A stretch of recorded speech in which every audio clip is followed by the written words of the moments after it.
तो गाइस जो time table आपसे शेयर कर रहा हूं इसको फॉलो कर लोगे तो आपकी पढ़ाई बेस्ट लेवल पे मैनेज हो जाएगी। मैं आपका भाई दोस्त educator of economics love Kaushik आपको बता रहा हूं कि पर डे का टाइम टेबल एक सीए फाउंडेशन के स्टूडेंट का क्या होना चाहिए। इसको फॉलो करोगे तो सिर्फ सीए फाउंडेशन नहीं, इसको फॉलो करते करते आप पूरी सीए पार कर लोगे यार। ऐसी रूटीन बना लेना जिस लेवल की मैं बता रहा हूं। हालांकि मैं आपको यह बिल्कुल नहीं बताऊंगा कि एक स्टूडेंट को किस स्लॉट के अंदर पढ़ाई करनी चाहिए। मैं ये नहीं बताने वाला मतलब कि सुबह 7 बजे उठ के तुम 11 बजे तक पढ़ो, दोपहर में 2 बजे से लेकर 5 बजे तक पढ़ो, फिर रात को 8 से 11 पढ़ो, या रात वाले उल्लू बन जाओ पूरी पूरी रात पढ़ो। ये नहीं बता रहा। क्यों नहीं बता रहा?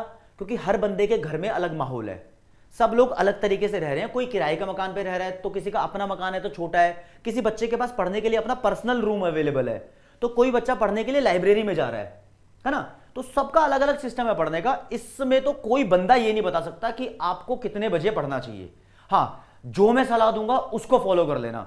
स्टेप नंबर 1 आपसे बोल रहा हूं, कोशिश करना सुबह जल्दी से जल्दी उठ जाओ। जल्दी उठने का मतलब होता है सुबह 4 बजे, 5 बजे, 6 बजे, 7 बजे। इससे लेट उठ रहे हो ना तो आप गलती कर रहे हो, वो जल्दी नहीं होता। इतने बजे तक उठ के सबसे पहले आपने उठ के फ्रेश हो रहे हो तो हो रहे हो, थोड़ा सा ब्रेकफास्ट करना है। उसके बाद थोड़ा सा नहीं, मतलब ब्रेकफास्ट अच्छे लेवल पे कर लेना। ब्रेकफास्ट हैवी ही होना चाहिए एक स्टूडेंट की लाइफ में। भाई ब्रेकफास्ट करने के बाद एक खाली स्पेस में जाओ। अगर आपके घर में ऐसी कोई खाली दीवार है जिस पर आप एक पोस्टर लगा सकते हो, उसमें कोई ऐसी कोट लगा लो जिसको देखकर आप इंस्पायर होते हो। नहीं तो लाइब्रेरी में मिल जाएगी आपको, अगर लाइब्रेरी में जाने वाले बच्चे हो तो भाई उसको देखते हुए। और अगर वो भी नहीं अवेलेबल है ना आपको, तो किसी शांति वाले प्लेस पे जाओ, चाहे घर की बालकनी में या नीचे गली में जाकर, या अकेले बैठकर भी आप विजुअलाइज करो कि किस लिए आप सीए बनना चाहते हो, क्या आपके सपने हैं, क्या आपके गोल्स है जिंदगी में, क्या करना चाहते हो। कुछ बच्चे बहुत परेशानियों को झेलकर एक अच्छे लेवल का सीए बनकर दिखाना चाहते हैं, घर वालों को, समाज को, रिश्तेदारों को। भाई जिसके जो भी सपने हैं उसको विजुअलाइज करो। विजुअलाइज डेली सुबह करना है, एक भी दिन मिस नहीं होना चाहिए कि तुम क्यों सीए बनना चाहते हो। बस सबसे बड़ा सोर्स ऑफ मोटिवेशन पढ़ने के लिए वही होगा। जैसे ही विजुअलाइज करोगे एक अंदर अपने आप एनर्जी बिल्ड होती है, तुम करके देखना जरा। और जो बच्चे ऐਵੇਂ ही चलते फिरते कह रहे हैं ना सीए देख लेते हैं, उनके लिए बात नहीं है। जो सच्चाई में सीए बनना चाहते हैं उनके लिए बात है। तो ये विजुअलाइज करते ही अब एक एनर्जी अंदर आएगी। फिर अपना एक सब्जेक्ट उठाओ, उस सब्जेक्ट को तब तक पढ़ो जब तक उसका आप एक पर्टिकुलर चैप्टर कंप्लीट नहीं कर देते।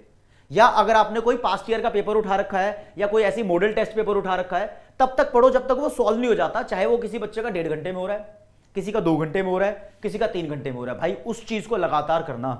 उसके बाद आपको पॉज मिल जाएगा, गैप मिल जाएगा। उसके बाद आपका इंटरवल आता है, उसको इस्तेमाल करो। कैसे इस्तेमाल करोगे? उसको इस्तेमाल करने का स्पेशल तरीका है। मम्मी पापा, भाई बहन, चाचा चाची, जो भी घर के अंदर है, उन्होंने बहुत सारे काम बच्चों को बताए होते हैं। भाई कुछ एक काम कर लो, चाय पी लो, घर के अंदर अपना पार्टिसिपेशन जरूर दिखाओ। ठीक है, तो थोड़ा मोड़ा 15-20 मिनट, 1 घंटा, आधा घंटा आपने रेस्ट भी ले लिया, कोई दिक्कत वाली बात नहीं है। फिर अपना एक और सब्जेक्ट उठाओ। अब सब्जेक्ट उठाने में ये है कि सुबह सुबह तुम सब्जेक्ट उठा सकते हो। बेसिकली मैं एग्जांपल दूं तो लॉ का सब्जेक्ट उठाना सबसे बढ़िया रहता है, क्योंकि वहां पर तुम्हारे पास एक्ट्स याद करने पड़ते हैं। सुबह सुबह दिमाग ताजा होता है, तो याद की हुई चीजें बहुत आसानी से रिमेंबर रहती है लंबे समय तक, है ना। उसको जरूर फॉलो करना। और उसके बाद दोपहर के टाइम में अगर आप आ जाओ, मान लो कोई बच्चा सुबह 6 बजे, 7 बजे, 8 बजे या 9 बजे ही पढ़ना शुरू करता है, तो 12-1 बजे तक पढ़ता है, 1 घंटा घर का काम कर लिया, तो 2 बजे के आसपास की बात कर रहा हूं, अपना अकाउंटेंसी और मैथमेटिक्स जैसा प्रैक्टिकल सब्जेक्ट उठा के उसकी तैयारी करनी शुरू करो, उसके कॉन्सेप्ट्स करो, मतलब उसकी प्रिपरेशन करो। और जब आपको समय लगे, आप वीडियो लेक्चर देख रहे हो, वीडियो लेक्चर देखकर सीख रहे हो, तो उसका टाइम भी देखो। वो स्लॉट करने के बाद फिर नहाओ। नहाना नहीं है सुबह सुबह, क्योंकि अगर आप दोपहर में नहाते हो या लेट दोपहर में नहाते हो, तो नहाने से क्या होता है ना, एक एनर्जी रीगेन होती है बॉडी के अंदर, दोबारा फ्रेश फील करोगे, तो वो नींद नहीं आएगी, नींद वाला फैक्टर ही लाइफ से गायब हो गया। तो नहाने का बड़ा इंपॉर्टेंट है यार। फिर नहा लिए तो फिर अपना एक और सब्जेक्ट उठाएंगे, यानी तुमने पूरे दिन के अंदर 3 खाने बना लिए, 3 स्लॉट बना लिए, तुम 3 सब्जेक्ट पढ़ सकते हो। 3 भी नहीं पढ़ोगे तो कम से कम 2 सब्जेक्ट पढ़ना है यार। एक थ्योरी वाला पढ़ना, एक प्रैक्टिकल पढ़ना। प्रैक्टिकल तुम्हारे पास मैथमेटिक्स भी है और अकाउंटेंसी भी है। थ्योरी में इकोनॉमिक्स हो गई है और आपके पास लॉ और बीसीआर हो गई है, आप उसको पढ़ सकते हो। और मैनेज करने का तरीका होता है, अब 3 स्लॉट में तुम पढ़ रहे हो, किसी के 3 स्लॉट ये 3-3 घंटे के हैं, किसी के 3 स्लॉट ये 2-2 घंटे के हैं, और जो बहुत लेट प्रिपेयर कर रहा है तो वो 4 घंटे के भी 3 स्लॉट रख सकता है, अगर किसी से लंबे टाइम तक पढ़ा जाता है। अगर मैंने बोल दिया नहीं भाई 3 घंटे आपको पढ़ना है, तो ऐसा नहीं है। आप 1.5 घंटे के 2 स्लॉट कर लो, 1.5 घंटे बाद चाय पी लो, फिर दूसरा काम कर लो और फिर पढ़ाई कर लो। बीच का जैसी स्लॉट आएगा आप नहा लिए, फिर एक और सब्जेक्ट उठा लिया। फिर रात के टाइम पे क्या करना है पता है? रात के टाइम पे रिवीजन करनी है। रिवीजन से बड़ा रामबाण हथियार कोई नहीं है। डेली रिवीजन करके सोना है। क्या रिवाइज करना है? या तो आप वो रिवाइज कर सकते हो जो सुबह से लेकर शाम तक पढ़ा है, या फिर आप वो रिवाइज कर सकते हो जो पिछले 2-3 दिन में पढ़ा है। अब पता है क्या, टॉपर्स को लंबे टाइम तक कैसे याद रहता है? टॉपर्स ये बात किसी को बताते ही नहीं है, वो डेली रिवाइज करते हैं, कुछ ना कुछ रिवाइज करते ही करते हैं। भाई रिवीजन सबसे इंपॉर्टेंट हथियार है। आपने आज याद कर लिया, इसकी कोई गारंटी नहीं है कि एक हफ्ते बाद आपको वो चीज लर्न रहेगी। तो रिवीजन सबसे बड़ा हथियार है। 3 टाइम स्केड्यूल हो गए, रिवीजन कर ली। रात को सोने से पहले कोई बंदा 10 बजे सो रहा है, कोई 11 बजे, कोई 12 बजे, तो कोई 1-2 बजे भी सो रहा है। जो 1 बजे सो रहा है तो प्लीज सुबह 7 बजे उठ जाना। 6 घंटे की नींद काफी है एक स्टूडेंट की लाइफ में। वो 8 घंटे बोलते हैं ना, वो एक हैवी लेबर वर्कर के लिए होती है। 6 घंटे सो जाओ काफी है। और अब पढ़ाई के दिन है तो 5 घंटे में भी काम चल जाए तो बहुत बढ़िया है। सर्दियों में तो और मतलब मोटिवेशन की जरूरत पड़ेगी नहीं। तो अब रात को सोने से पहले का जो टाइम है तुम्हारी जिंदगी में यार, वो बड़ा इंपॉर्टेंट है। सोने से पहले यकीन दिलाना अपने आप को कि जो मैं अगले दिन करने वाली हूं या अगले दिन करने वाला हूं, उसका टाइम टेबल पहले ही बना लो कि मुझे सुबह उठते ही इकोनॉमिक्स पढ़ना है, दोपहर में मैथ्स या अकाउंट्स करना है, उसके बाद लेक्चर देखना है, वीडियो लेक्चर देखना है जिस भी सोर्स से मैं प्रिपरेशन कर रही हूं, फिर ये एमटीपी आरटीपी करना है। एक दिन पहले स्केड्यूल बना के सोना, नहीं तो बहुत बड़ी गलती कर बैठोगे। स्केड्यूल बनाने में टाइम वेस्ट होता है फिर बाद में। और एक दिन पहले स्केड्यूल बनाओगे ना तो अपने आप ही दिल के अंदर मोटिवेशन रहेगी, यार मुझे तो ये बना के सोना है, ये तो मुझे बना के सोना है। तो प्लीज इस बात को फॉलो कर लेना। आपको एक ओवरव्यू वाला तरीके से बताता हूं, मेरे जो मेन पॉइंट्स हैं आपसे कहना चाहता हूं। डेली अपने गोल्स को विजुअलाइज करना है। अब आंखों के सामने तो देख नहीं पाओगे, लेकिन मन ही मन में ऐसे रियलाइज करोगे तो वो सामने चीजें आने लगती हैं कि जिस दिन के लिए तुम्हें इंतजार है कि हाँ मेरा सीए फाइनल भी क्रैक होगा। पहले फाउंडेशन की प्रिपरेशन हो रही है, तो सबसे पहले गोल्स रिवाइज करने हैं। और मैं कहूंगा कि ये दिन के अंदर अगर आप 2 बार ऐसी एक्सरसाइज कर पाओ तो बहुत बढ़िया है, ठीक है। फिर उसके बाद per day at least 2 subject cover करने हैं।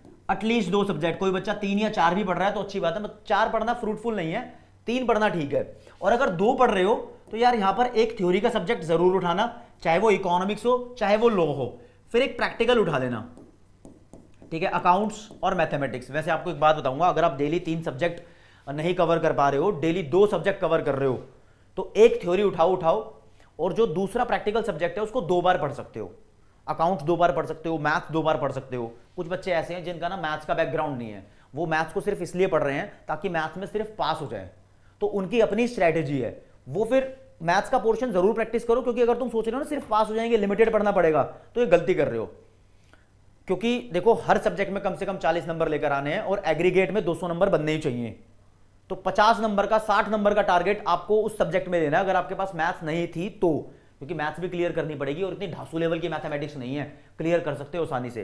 तो मैथ्स को स्किप नहीं करना, चाहे किसी भी तरीके से। 7 दिन है ना, तो हफ्ते में 4 दिन अकाउंटेंसी पढ़ो, 3 दिन मैथमेटिक्स पढ़ो, कम से कम ऐसा करो। कम से कम हो सके तो 5 दिन अकाउंटेंसी, और जैसे 7 दिन हो गए, मैं लिख देता हूं यहां पर, पेन का कलर चेंज करते हुए देखो कहना क्या चाह रहा हूं।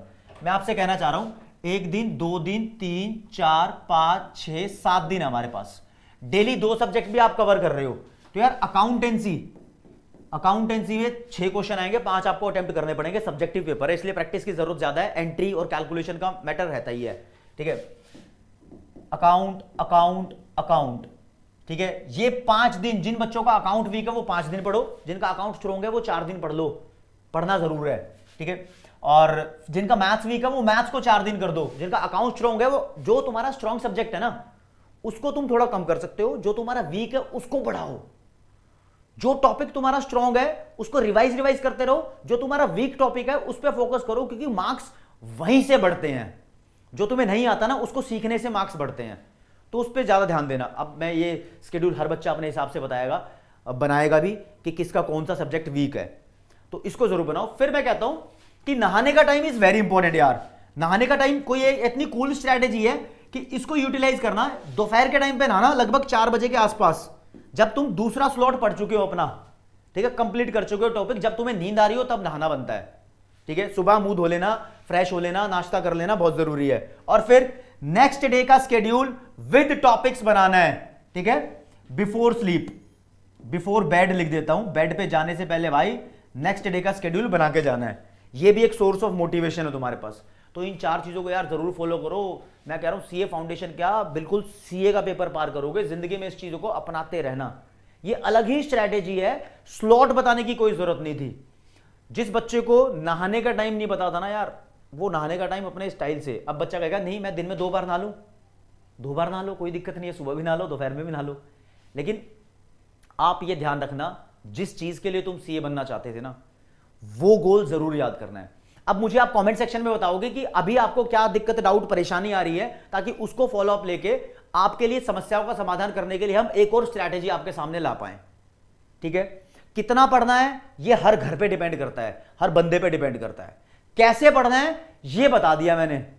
और हो सके तो अब क्या है, सब लोग कहेंगे कि सोशल मीडिया को अवॉइड करो, फेसबुक, इंस्टा, इनको अवॉइड करो।